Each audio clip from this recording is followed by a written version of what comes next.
ولو حسيتي ان العجينة طرية هتضيفي شوية صغيرين من دقيق الرز لغاية ما العجينة تلم معاكي. انا حبيت اعجنها بايدي علشان لو مش متوفر عندك كبة او خلاطك ضعيف، يبقى لكل نص كيلو من اللحمة المفرومة نص كيلو من دقيق الرز. هتعجنيها كويس جدا لغاية ما اللحمة تختفي وأنسجة اللحمة تبقى عاملة معاكي زي ما يكون فيها خيوط بالشكل ده. وهبتدي اخد قطعة من العجينة واعملها كرة واصبعها.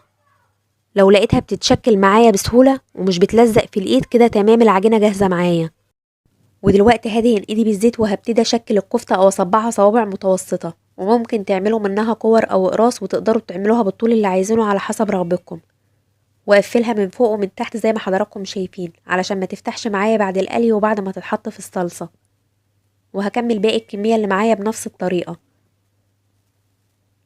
وبعد ما شكلت كل الكمية اللي معايا، لو عايزين تخزنوها في المرحلة دي هتجيبي طبق فوم وتفتحي كيس تلاجة وترصي فيه صوابع الكفتة، وبعدين تتني الكيس وترصي طبقة تانية وتغلفي الطبق وتفرزيها.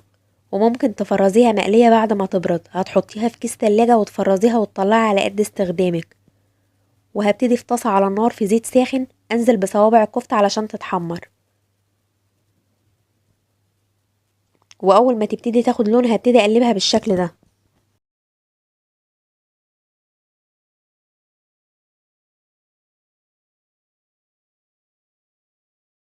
واول ما تاخد اللون الذهبي زي ما حضراتكم شايفين هبتدي اطلعها في طبق على مناديل. وهكمل قلي باقي الكمية اللي معايا. وده شكل الكفتة بعد ما اتحمرت. اول ما بتتحمر وبتخرج في الهواء بتبقى بالشكل ده. شايفين ما شاء الله لونها جميل من جوه ومش مكتومة. وعايزة اقول لكم ان الكفتة اتاكل نصها بعد ما اتحمرت.